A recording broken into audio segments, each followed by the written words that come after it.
రసాయనిక క్రిమి సంహారక మందులు వాడుతున్నాం. మరి ఆ రసాయనిక ఎరువులు క్రిమి సంహారక మందులు వాడడం వల్ల ప్రకృతిలో పెద్దవాళ్ళు ఒక సామెత అంటారు, కొండ నాలుకకు మందు వేస్తే ఉన్న నాలుకకు ఊడిపోయిందట. అంటే అప్పుడప్పుడు మనకు గొంతు ఇబ్బందికరంగా మింగడానికి రాకుండా అయిపోయింది. లోపల కొండ నాలుక ఉంటుంది, చిన్న నాలుక, ఇది కాకుండా ఆ కొండ నాలుకకు ఇబ్బంది అయిందని చెప్పేసి మందు వేయకపోతే ఉన్న నాలుక ఊడిపోయిందట. ఇప్పుడు మన మానవుని పరిస్థితి భూమిలో ప్రకృతిలో అలా అయిపోయింది.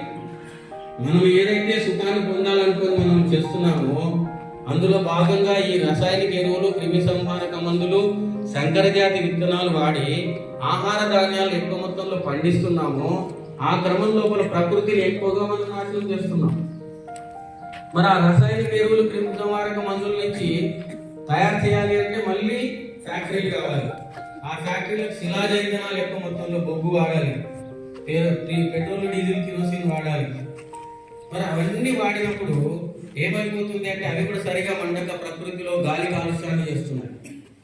మనం పంటలు పండించడం వల్ల ఆ క్రిమి సంహారక మందులు వాడడం వల్ల ఏమవుతున్నాయంటే ఆ మొక్కలకు ఉపయోగకరమైనటువంటి జంతువులు, ఇంతకుముందే చెప్పారు, జీవ వైవిధ్యంలో ప్రతి జీవికి, ప్రాణమున్న ప్రతి జీవికి సమానమైనటువంటి జీవించే హక్కు ప్రకృతిలో దేవుడు ఇచ్చినాడు. మనకి ఎంత జీవించే హక్కు ఉందో, మన నాన్న ఎప్పుడైతే 100 సంవత్సరాలు బతుకమని మన అమ్మ నాన్న మనల్ని ఇస్తారో, దేవుడు కూడా ప్రతి జీవికి తన లైఫ్ జీవితకాలం ఎంత ఉందో అంతకాలం బాగా బతుకమని చెప్పాడు. కానీ మనం ఏం చేస్తున్నాం? వాటిని ఉపయోగించుకుంటూ తొందరగా చచ్చిపోయే విధంగా చేస్తున్నాం. ఈ రసాయనిక ఎరువులు, క్రిమి సంహారక మందులు, పెట్రోల్, డీజిల్, కిరోసిన్, అదే విధంగా బొగ్గు ఎక్కడి నుంచి వస్తుంది? మనకు ప్రకృతి ఇచ్చిందా, మనం తయారు చేసుకుంటున్నామా? ప్రకృతి ఇచ్చింది. కొంత ఈ మధ్య కాలంలో మనం కూడా తయారు చేసుకున్నాం. కట్టెల్ని తీసుకొచ్చి, అడవుల్ని నరికి కట్టెలు తీసుకొచ్చి బొగ్గు తయారు చేసుకున్నాం. అది కొద్దిగా చేస్తున్నాం.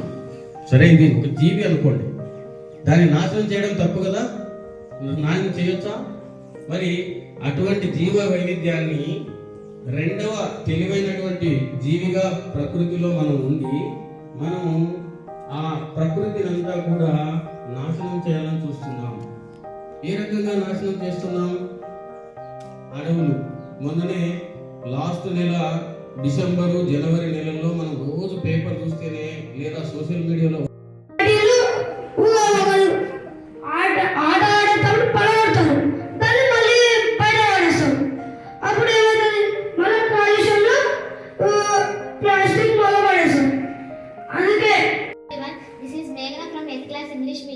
నేను పర్యావరణం గురించి చెప్పబోతున్నాను.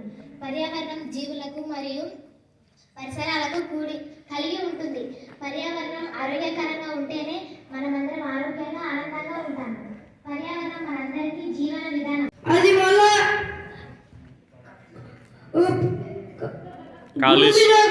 కలవడానికి 2